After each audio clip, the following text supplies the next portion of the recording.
Maronnero Carmen, aiutici tu.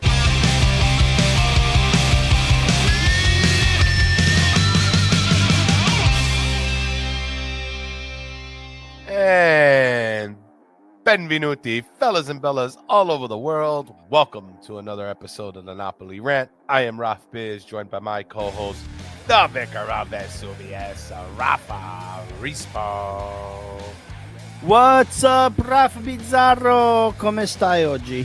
Tutto a posto, Rafael, and welcome to all of our listeners. Let's get this rant on the road as Napoli defeat Udinese 3-1 in the Blue Energy Stadium. Well, speaking of Blue Energy, the Partenopei definitely brought it to this game as we still remain in second place, tight race, right behind Atalanta, but 3 huge points, Raffa, 3 points that we certainly could have not missed. But we come away with a victory. It was 3-1. We got some goals, right? Right. A few goals. It wasn't like another 1-0. Scored a few goals. Yeah. Right? It was something that we haven't seen in a while, right? Little scare at the beginning there, you know. Mm-hmm. Give up the penalty kick, and Neres Never makes easy. the save. Guessing Talvin and where he's going, but Talvin getting his own rebound, putting it in the net. Us going down 1-0. Handball in the box by Lobotka.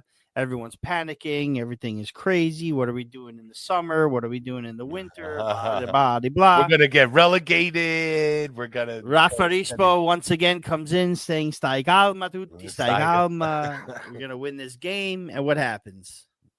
We win the Tre game. Babà in the second half. Tre Sfogliatelle in the second half. And would it, by the way, fellas and bellas, excellent turnout in the watch party in the Napoli Rant Discord. We had a nice turnout, a great time. So thanks to everybody who showed up and had a big impact on today's show. In fact, it probably was the decider of our beast of the match. We'll get into it, but me and Raffa, we did a little like pre-show talk, and let me tell you, I think like 20 minutes of it was trying to confirm who won this beast, man. We're still stumped about it, but Raffa, I mean, there is some things to kind of go over. And I think the one big thing was like some of the events that led to this win, because there's some facts out there that are kind of interesting, aren't they? Yeah. There's some facts that are pretty interesting when you dissect this win. First of all, there was no Kvaratskhelia, as I mentioned in the beginning of the show last week before the proper rant stated. Kvara got hurt, heavy sprained right knee. Out till at least I think the Fiorentina game, at least 4 weeks sitting on the sidelines. So naturally, Neres got the start for him in that side. And, when you break down what happened in this game, right? Mm-hmm. First of all, Conte must have had a really interesting chat with the guys at the half. Mm-hmm. That was word on the street, I feel like. I think so. We go into the half down 1-0 to Udinese after Atalanta had won their game earlier in the day, knowing that if we slip up, you might say goodbye to a Scudetto race the way Atalanta are playing. Yeah. And they come out in a completely different attitude, mindset. I don't know if I joked in the Discord saying that maybe because Napoli are shooting on the away fan section side and all the Napoli fans that showed up at Udine, all non-residents of Campania, but Udine has a lot of Napoli fans there. We all know that from when we won the Scudetto there 2 seasons ago. Maybe it had something to do with that. Maybe it had something to do with maybe Conte rammed it, against them. Like, guys, good first half, doing good, creating chances, but we need to get to the ball to the final third. We need to get Lukaku the ball, right? I guess. Right. And what happens? That's exactly what happens. Scott McTominay with a pass to Lukaku, pretty. Mm-hmm. And Pretty Scott long McTominay pass, is long pass, but McTominay was laying deep yesterday. And that was kind of part of the strategy, wasn't it, Raffa? I think it was. I think it was. And obviously we see McTominay a lot more forward. Normally, with Anguissa lying a little more back. Anguissa's been doing good to get himself forward lately, but I think we switched it up a little and saw a lot of McTominay lying a lot deeper and Anguissa going a little more forward. Right. He was almost like shoulder to shoulder with Lobotka, McTominay in this game. Yeah, which, is pretty different than how we play in the midfield. Mm-hmm. But it proved to be effective because the McTominay ball to Lukaku was perfectly placed. He was able to. I also feel like it maybe gave Lukaku a little more space on that side, right? To kind of get himself a little more open.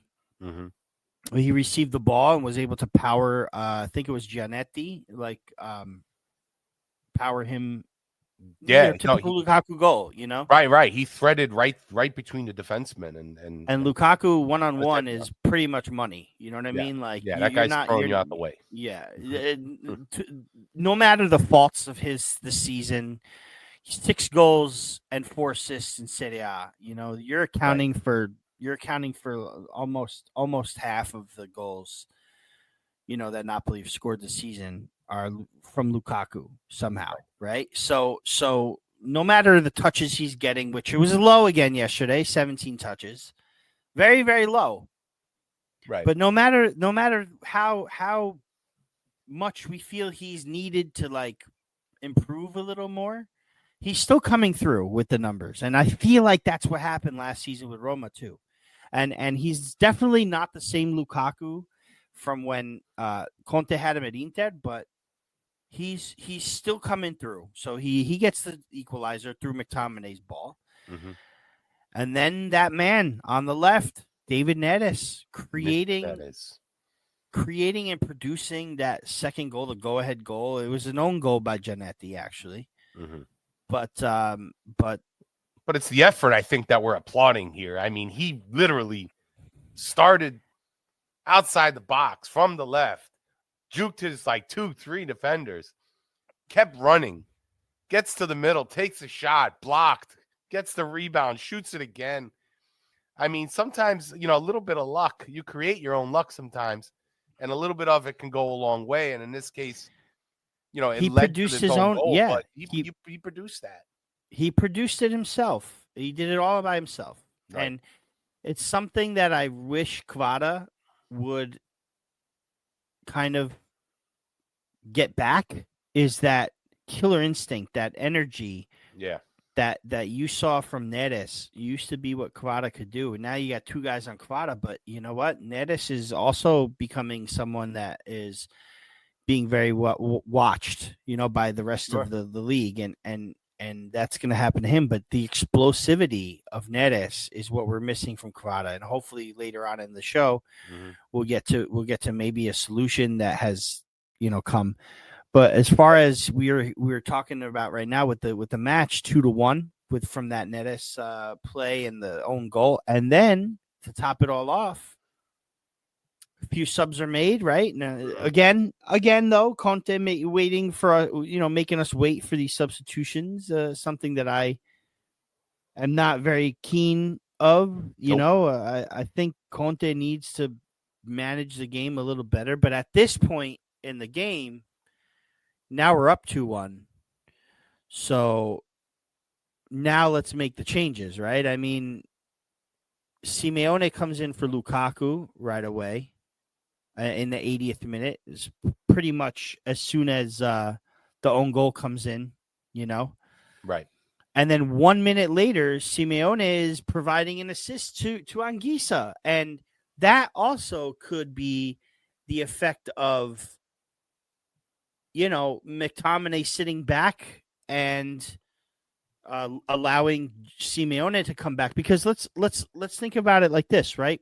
Lukaku doesn't normally come back a lot to help like Osimhen used to. Like Simeone does. Simeone is a very active striker. He comes back a lot more. I wouldn't say like Osimhen did, but definitely more than more than Lukaku Lukaku, does. right? Yeah, and it only took 1 minute for him to find Anguissa, who found a hole, from the right side, cut in to the left by beating 2 other guys, and then slotting it right past the keeper. And I mean, just the amount of work that was done by that midfield. Lobotka too. I mean, I know Lobotka got very criticized by giving up the penalty. He didn't have the best first half, but I think he made up for it big time in the second half. That midfield did a perfect job yesterday when it comes to, us being down a goal and finding our way back on the road. It's always tough. Udinese is a tough team, yeah. And then then we finish off the game with Ngon coming in for Politano, Raspadori coming in for Neres in the 85th, and then in the 89th, Lobo coming out for Gilmore. So, bravo to Napoli, bravo to Conte, bravo to everybody. It was a very hard-fought win. The defense was very good at the end of the day. We once again didn't give up a goal from open play. Right. And avanti così. 3 points, very important, like you said, Ralph, because everyone. It's now Sunday, the December 15th, and Milan is in the I want to say it's the 89th minute. Milan is about to tie Genoa 0-0. And Como beat Roma 2-0. This is a weekend of craziness. Crazy. Verona finally won, but the big news for today is Bologna beating Fiorentina. Big result. Yes, 1-0, which gives us a big window, like a big cushion in the top 4, with Fiorentina and Inter still having to play their game that was, abandoned. That leaves Fiorentina 4 points behind us with a game in hand, so they can't catch us if they were to win that game against Inter. So that's pretty big in terms of giving us space. And then, of course, Juventus laying a huge egg against Venezia. That was very cool. My God. They were down. They were up 1-0. Venezia come back to go ahead 2-1 with like 8 minutes left. And then Juve gets a last-minute penalty. Of course they do. Tying 2-2 to Venezia, but that's their 10th draw this season. They haven't lost, but they can't win for nothing. And that's very good for us when it comes to this top 4 race. And tomorrow, Monday, is Inter Lazio. That's a big one to watch, guys. It's one of those big ones to watch. Huge implications. In my estimation, I'd want to tie. All right. When it comes to us, I would want to tie there. Sure. But honestly, if Lazio were to beat Inter, I wouldn't be mad at that either. Okay. Fair enough. Given the fact that Inter also have that game in hand, a loss for Inter, it just kind of clears the way for us, the top 4 assurance, right? Yeah, I think we want to keep like Inter and Atalanta as far as away from us. Atalanta would have to slip.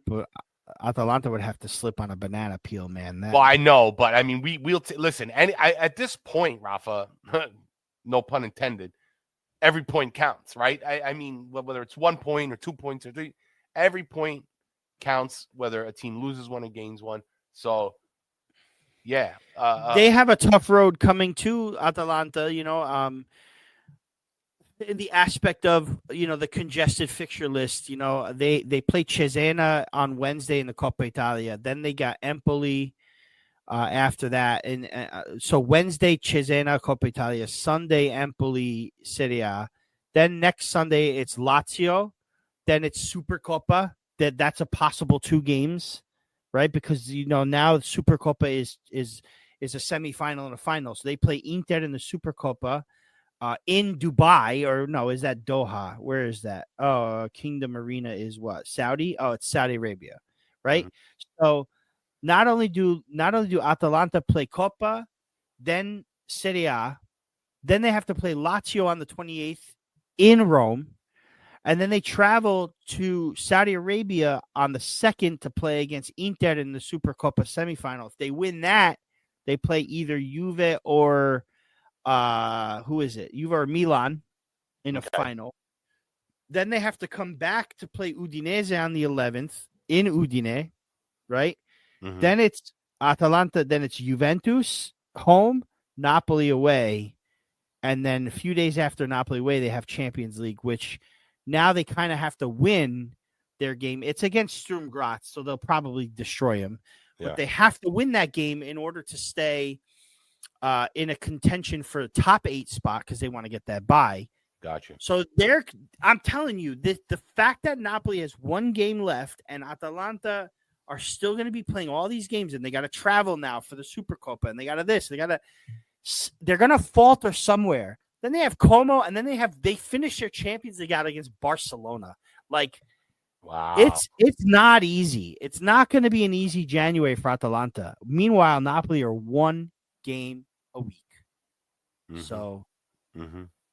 And I mean, considering our consistent, I mean, Napoli just have to remain consistent, I guess. If they can keep, if they can keep these low scoring games going on where we're not really giving up goals and we may be just winning 1-0. Yeah, I know it's not the prettiest, it's not what we want the most, but if that keeps on going, and again, we just need Atalanta to drop a game, and everything changes, like everything is up to one game, Raffa, which I mean, if you're a Serie A fan, right, what makes everything way more dramatic and exciting. I mean, listen, obviously we want to sit back and be comfortable, and we want to know Napoli are going to win no matter what. But reality is, at the end of the day, it is entertainment, and I think, it goes without saying that Serie A is probably the most exciting thing to watch right now.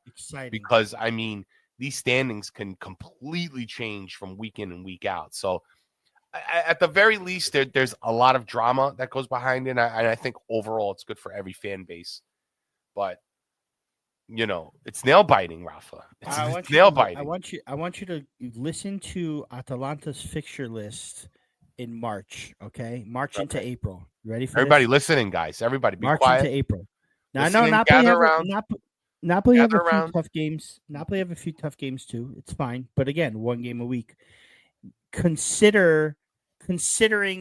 consider Atalanta are still in the Champions League, still in Coppa Italia by this time. March 9th, away at Juventus. March 16th, home to Inter. March 3rd, then there's an international break. March 30th, away to Fiorentina. April 6th, home to Lazio. April 13th, home to Bologna. April 20th, away to Milan. That's every single team in Europe in Champions League. That's every team. All the teams. That's all in a row. That's an unbelievable stretch of games there. To have to also juggle the better teams in the Champions League if they're still in it. Mm-hmm. And also contend with the Europe, the Coppa Italia, because that's right around the time they have to play the semis and the final if they're in it. Dude, Juve, Inter, Fiorentina, Lazio, Bologna, Milan, all in a row. Man, that's nuts. And I know Atalanta's great, but that's crazy. No, it's gonna be their Easter eggs are definitely getting painted that spring, Raffa. But what I will say is, as far as Coppa Italia goes, Forza Atalanta. Yeah. As far as the Champions League go, too. Forza Atalanta. Did you take them? I took that bet.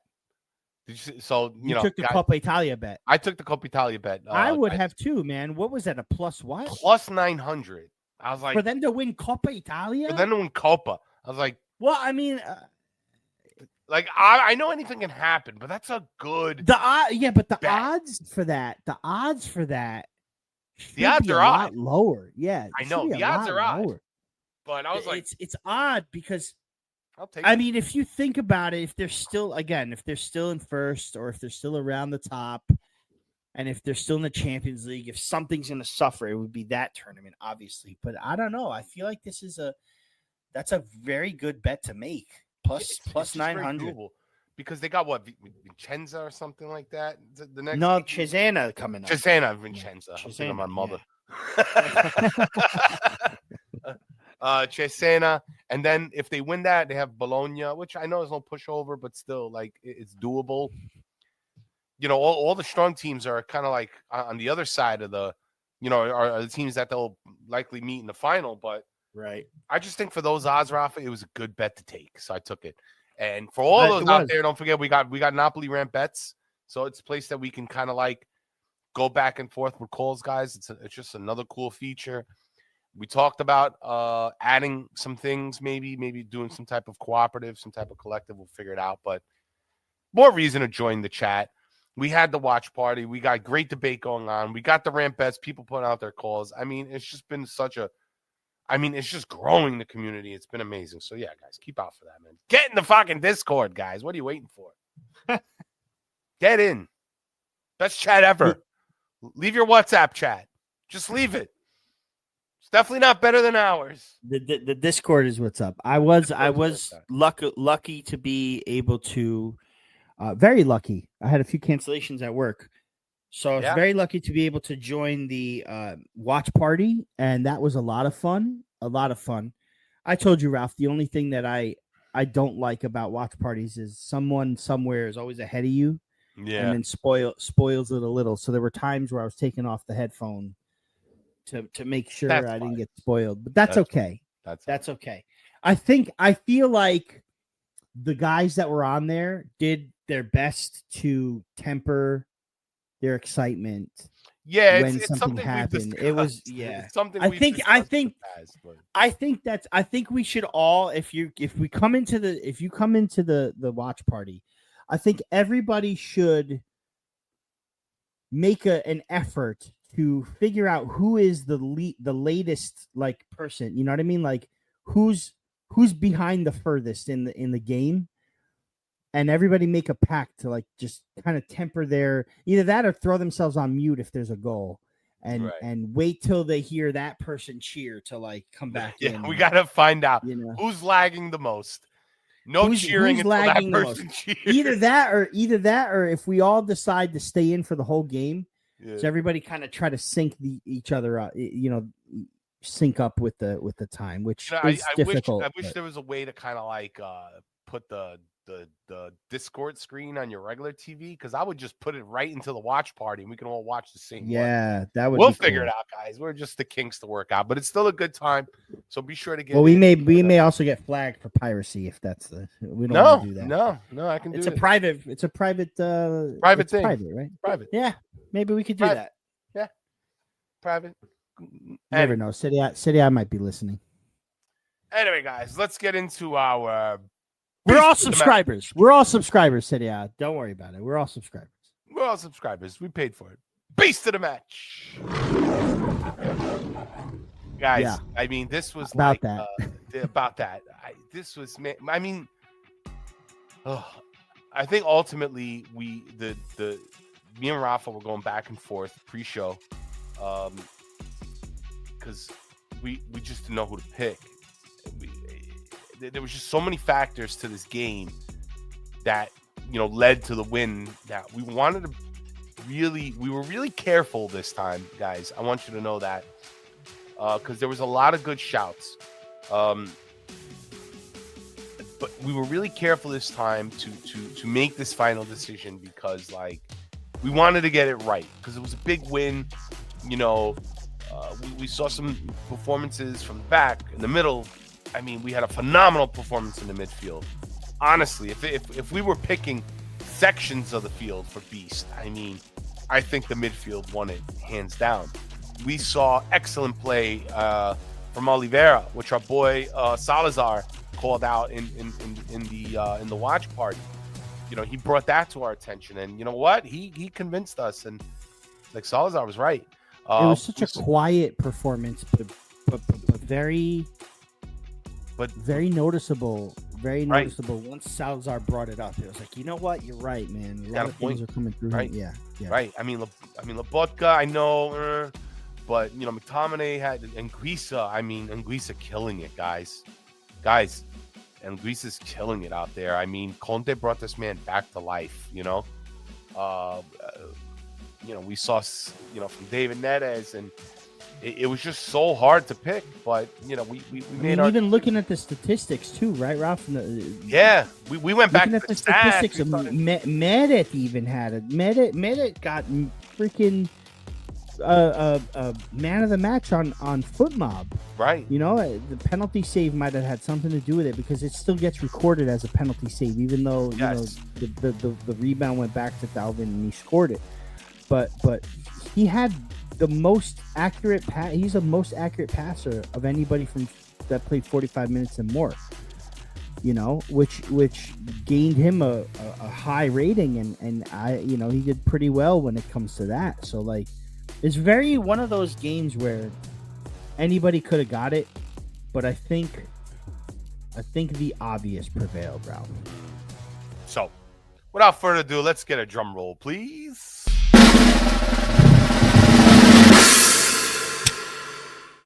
E per Napoli, la bestia della gara con aspetta. Ma stiamo sicuri che questa è la bestia? Sì, avanti. Tutto a posto. Tutto a posto. Va bene.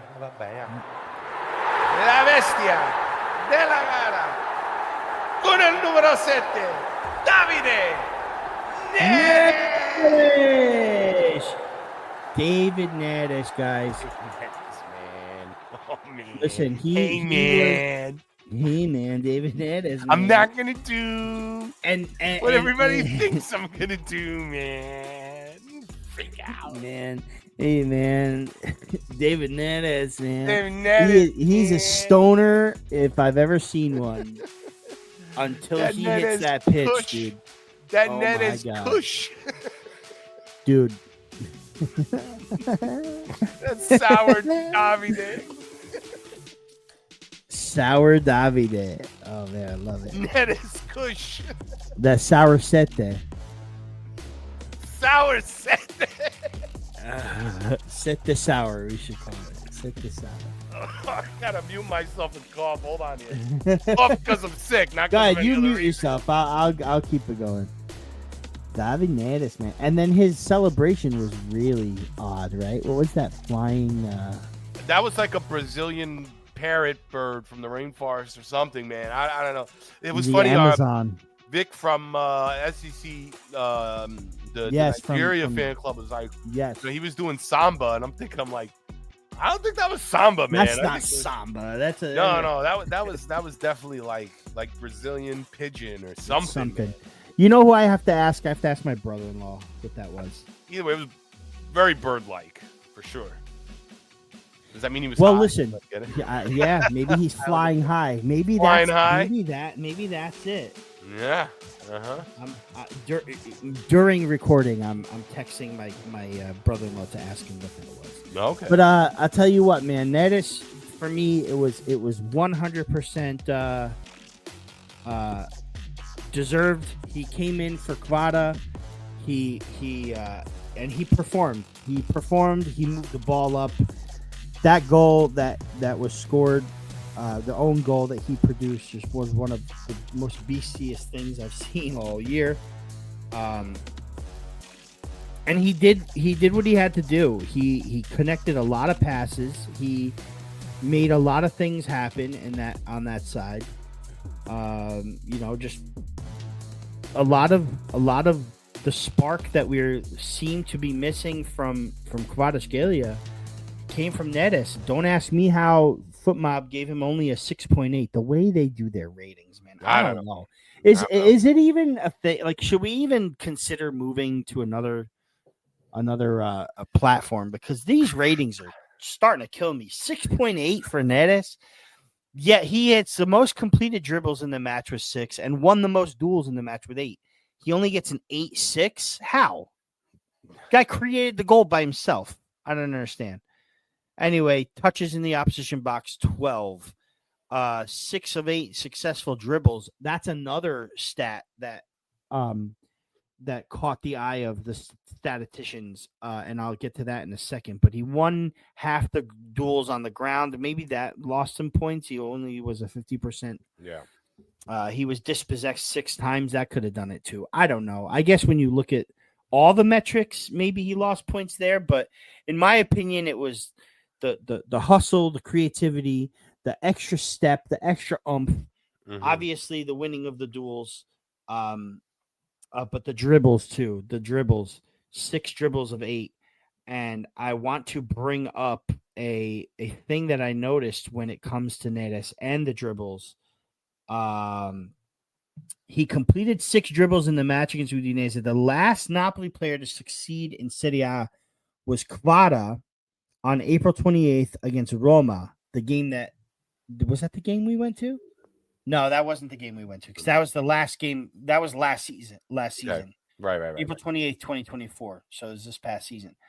In addition, Serie A in 2024-25, Neres is only the 5th footballer to complete more than 5 dribbles in a game. Leao, Dalvin, Zortea, and Tavares are the only 4 others to do that in Serie A this season. So, not to mention, Antonio Conte was asked in a press conference, why not consider Neres with Kvaratskhelia when he gets back? So he's starting to get noticed, man, big time. Mhm. Why Neres isn't playing more? Why he's not playing with Kvara? And Conte's answer. Go ahead. Well, Raffa, hold on to that real quick because that's going to be our finishing rant, guys. This is going to be the ranty tutti rant, and this is going to be I know this is going to be the next trending topic over the next week or two. But before we get to Kvara and Neres, I just want to say that David Neres, ultimately between looking at the stats, what we thought, between the input in the Discord, because we have the Beast vote, the vote for your Beast now channel in there. All that and the fact that I just saw his presence from minute 1 on the field more than anybody else. And big shout out to, like I said, big shout out to Oliveira and Salazar calling on him, because I think those two were on the same side, and for whatever reason it was working. For what maybe we saw Oliveira almost a little bit more central at times. It gave you Mario Rui Kvara vibes. Right, it really did. That exactly. Something about that too. Yeah. Right. No, it was something about that just worked. And I'm not saying that Kvara doesn't hustle on his side. He certainly is a hard worker.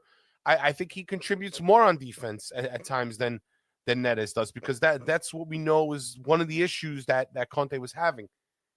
But you just noticed him from minute 1. You notice his hustle, his explosiveness, his speed, his ability to take on defenders. I mean, he almost got us every corner kick. He almost gave us every one of our crosses. He jukes the whole team almost to create his own luck that, all right, led to an own goal from Udinese, but still, it was the go-ahead goal for Napoli. Maybe even a little bit of, obviously Kvara is also dealing with some personal issues, whether it be contract, family, whatever. I don't know how much of that spills onto the field. I don't know what that does to the dynamic of the team, but we didn't really see any of that stuff with David Neres this week. And I think that we can segue from that, Raffa. But beast of the match, well-deserved. And the fact that he comes in for Kvara to help out the team while Kvara kind of nurses this injury, and can put in a beastly performance, I think just says a lot about what Neres can be or will become for this team. So shout out to the Brazilian there. But let's segue now into this final rant, Raffa.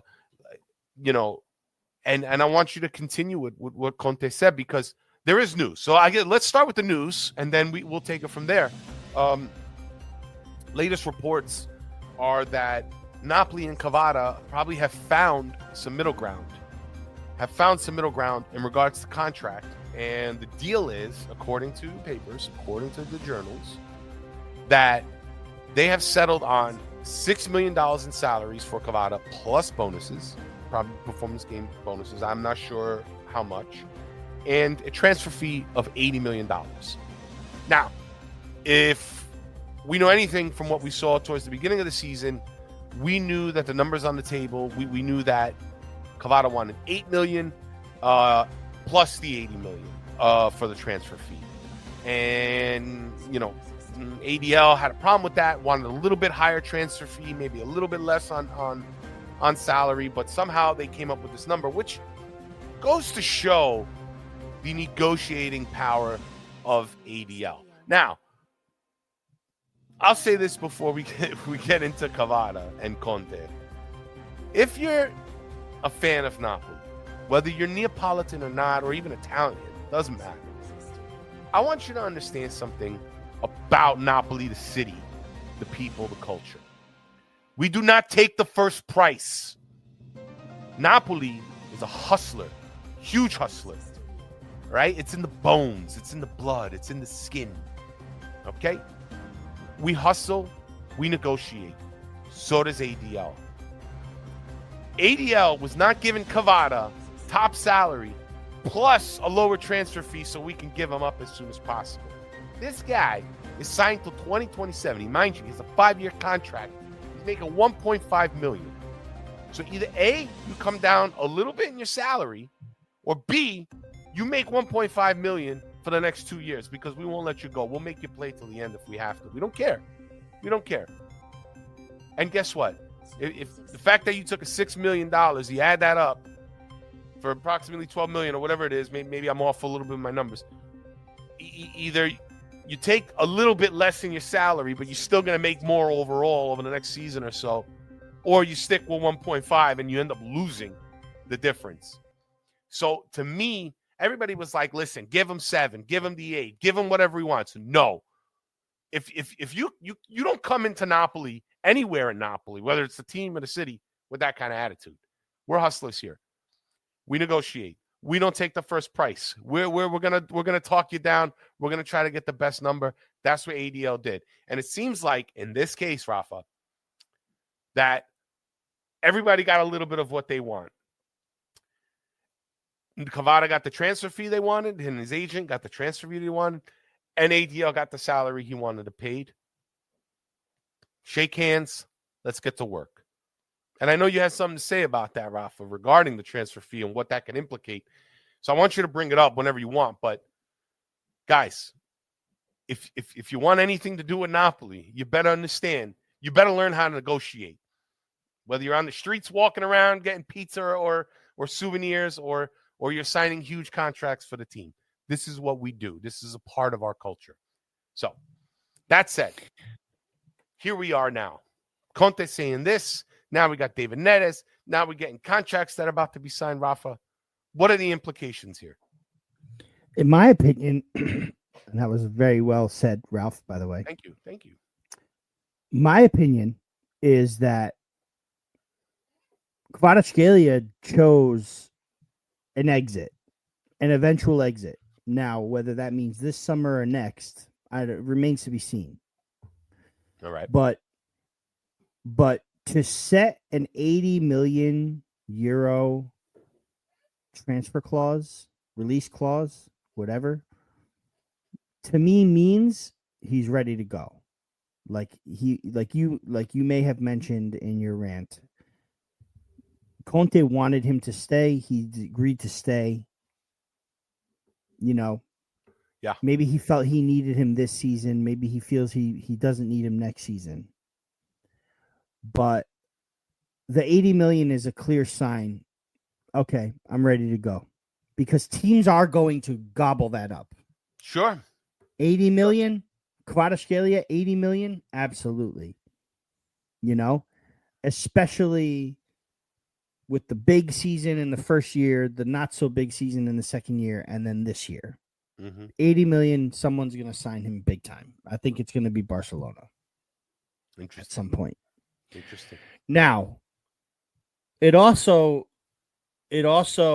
highlights that we'll take 80 million because if we make the Champions League, that's another 40 for us. We win the Scudetto, that's another maybe 20 or 30 on top of that, right? Plus, Osimhen's going to get sold, and I really hope Osimhen gets sold in the winter. That would be perfect for us. It also is a very telling story to when you read, and I read this minutes before we came on, that when asked why Kvara and Neres aren't playing together, Conte's response was, well, why can't Neres play with Politano? It worked yesterday. It worked fine. Dun, dun, dun. Then Gazzetta and Repubblica both reported that Conte said, now I didn't hear this from Conte's mouth. What's happening? I don't understand. Are you doing this, Ralph? I'm not doing anything. The balloons are back. I wish our listeners can see it when it happens, because it's that wasn't me. I didn't do it. Is there a word that triggers these magical balloons? They're like the drones over Jersey. These balloons are coming out. We have to see what time stamp. We have to timestamp the last time this happened. And it obviously happened. It didn't happen with my solo show. What's happening? I don't understand. It's like drones peering over Jersey. We got balloons peering over the podcast. God, I mean, what is it? Someone's birthday every week now, too? I think it's the podcast gods just appreciating. It might be something must be set up here. I don't know. Anyway, fucking balloons. All right. I'm sorry. I don't even remember what I was saying. Something about Conte and the working together and the. Oh. La Repubblica. Fucking fangula mamma. All right. Okay. La Repubblica and the Gazzetta both said that Conte stated that for Kvaratskhelia to come back in the starting 11, he has to work double. Is that because he's going to get paid triple? I don't know. I don't know what it is. I love it. This guy fighting for a little extension and some more money. He gets triple. Now he has to work double in order to get his spot back. Poor Kvara, man. Poor Georgia. Poor Kvara is right, huh? Man, give him a break. This guy's getting triple teamed, stomped out. He's the lowest paid player, one of the best on the team. Finally gets what he wants. Now he has to work extra to get back onto the team. Man, we're killing this guy, man. Let him live. Let him live. Put some balloons out for Kvara. Come on. Right? Come on, Georgia. How do you feel, man? Let us know. Let us know on the Instagram. Let us know on Twitter. Come in the Discord chat. Comment on it. Yeah. We want to know how you're feeling. Are you happy with this contract? Are you happy? Let us know. Conte il messaggio a Kvara. Dovrà lavorare il doppio per tornare titolare. Wow. I mean, he said that shot's fired, man. That shot's fired. What do you think motivates this? I mean, obviously he knows something we don't, Clearly, there must be some gap somewhere, some mental blockage that is causing some kind of issue. But for Conte to say that, don't forget, we stated that it was Conte that convinced Kvara to stay. Well, and Conte don't play games. You got to work double the rate. I mean, this is Conte's team now. This isn't any one player's team. This is Conte's team, man. That's it. I'm just surprised by the timing, but okay. Yeah. It was a convincing performance. We were very as analytics and as like two people who really kind of like value the beast of the match and how we give it out. For us, it was tough because so many players had beast-worthy performances yesterday You know what I mean? But when it comes to the general public, in, like you said, the Discord, the overwhelming response was Neres. I mean, there were some shouts for Anguissa, there were some shouts for Lukaku, and you said Salazar had a good point in giving it to Oliveira, and Oliveira almost had it for Lazio. He could have had it for Lazio if he had defended that goal and not blocked it from not going in. It might have been Oliveira, but it was overwhelming. David Neres, overwhelming, Yeah. And then Conte also coming out saying that there's 3, possibly 4 targets for January. So, I mean, that's huge. I mean, Kvaratskhelia, I feel like there's one foot out the door when he signs this contract, And well, I mean, I'm hoping, Raffa, listen, the one thing I'm hoping this solves now, contract signed or not, I felt like he had one foot out the door regardless. And, they were setting up a way for him to go. But I kind of hope that this contract does get signed by January. That little bit of extra coin that he's going to make can motivate him a little bit. We'll get the monkey off his back. And let's just, let's head into the second half of the season with our heads on straight and with our eyes down, moving forward, trying to get this W, whether it be accomplishing top 4, getting back to champions, or possibly winning another Scudetto, our second Scudetto in the ADL era, which I would love. Whatever it is, I hope it affects Kvara in a positive way. And we can kind of see like a vintage Kvara that we saw during that Scudetto winning season. So let me ask you this: if we win the Scudetto again and go back to the Champions League, do you think Kvara wants to stay another season, or he's out anyway? I think if we get the money for him, he's out. And well, if we get the money for him, he's out regardless because it's a release clause, right? But if the right team comes along, the right amount comes along, he's out. But it's also possible that maybe he stays for one more season. We extended him. It will be a 2-season 2029. So 2029. Right.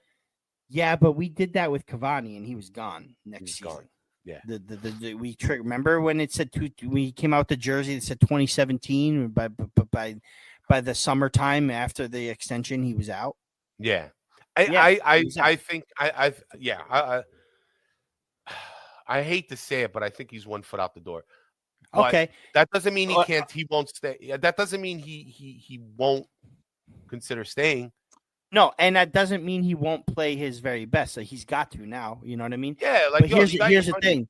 Here's another thing. If Napoli win another Scudetto under ADL, if he produces a second Scudetto, Kvaratskhelia comes back, balls out, produces that second Scudetto, takes the money, runs. How do we feel about that? Because I know you wanted to say, listen, if Osimhen, people need to talk the same about Kvara the way they talked about Osimhen when he took the money, or when he had the first opportunity to leave. He wanted to leave so bad that he didn't even play a single match in the preseason, and a lot of noise was made towards Osimhen.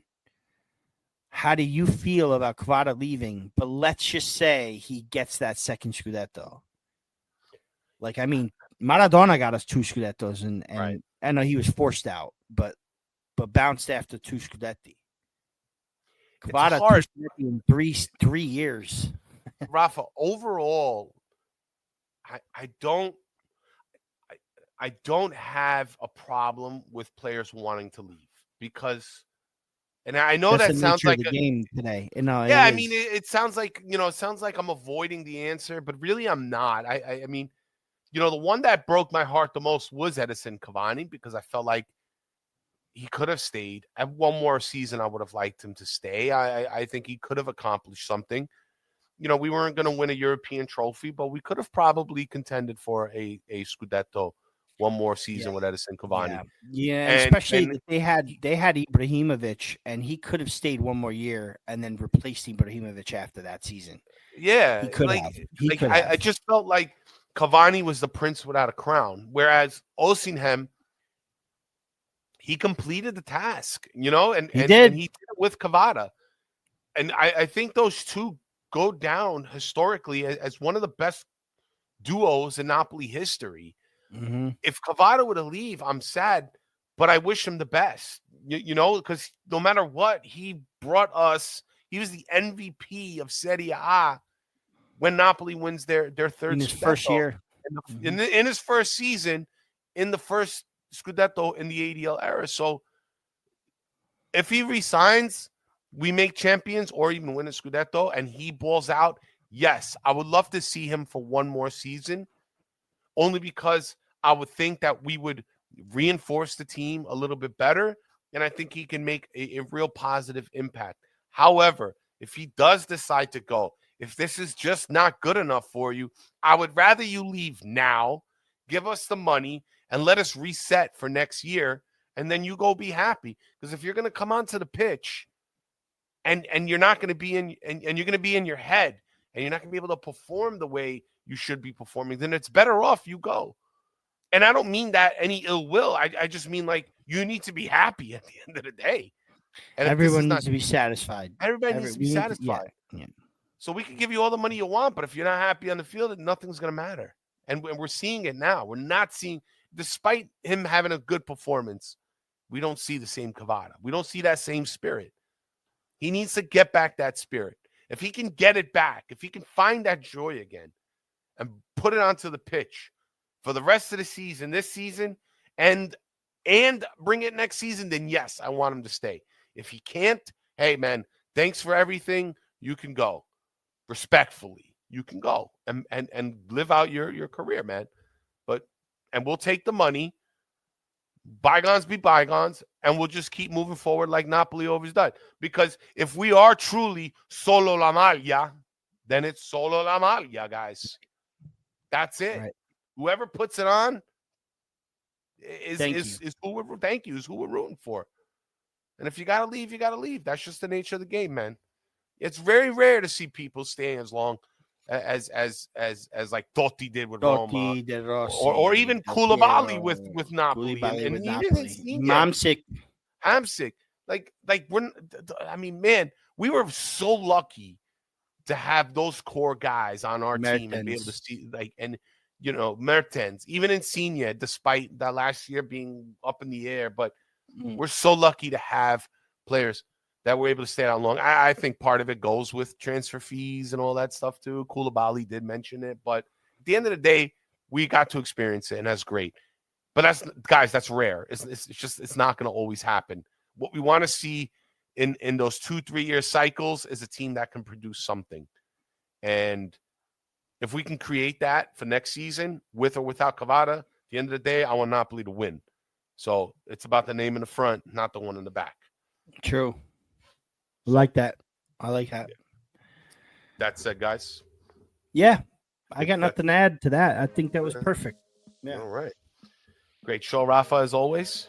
Very good show, Ralph Bizarro. Next week. We are actually we play at the same time as we did. We play Saturday at noon again. This time we're home to, I want to say we're playing away against Genoa. Oh, that's right. Away against Genoa. That's right. Away against Genoa, 12 p.m. Eastern Standard Time for all you folks on the West Coast or international. By the way, really quick before we wrap up. Sure. My brother-in-law, Andrew, has come in and answered the question. Okay. The question was, why does Neres flap his arms like wings for his celebration yesterday? Is it something Brazilian? Is there anything that he knows about? He asked me if he has a big nose. And I said, sorta. I gave him a picture. I said, he's also looking high all the time. Yeah. So he said maybe they call him a toucan. Could be it. And the fact that he was always looking high was more the joke when he played for Sao Paulo as well. He played for Sao Paulo. There you go. It's kind of like that movie Rio, isn't it? You know? I guess so, right? I guess so. Yeah. It's a good movie too. So there's some good insight for you there. Yeah. But also, before we leave, too, Ralph, I'm sorry about this. No. on the subject of Brazilian football, I want to say congratulations to Botafogo, who won not only the Brazilian Brasileiro Serie A, the league for Brazil. They did that by beating my brother-in-law's team, Sao Paulo, 2-1. But before that, they won the Copa Libertadores, which sends them to the Club World Cup this summer. And if you look at the team roster, you'll notice one Alan is on that side. So congratulations to Senor Alan, who blast from the past. Yes, these guys leave and they win, right? Hamsik wins when he leaves. Mertens wins when he leaves. Osimhen looks like he's about to win. And now Jorginho with the Champions League and the Euro and all that stuff. And now Mr. Alan has himself a few titles to celebrate. So congratulations to a great warrior in Alan.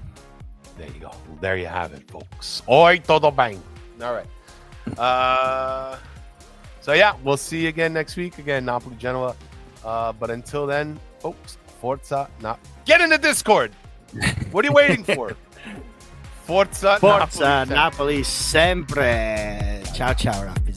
Ciao, guys.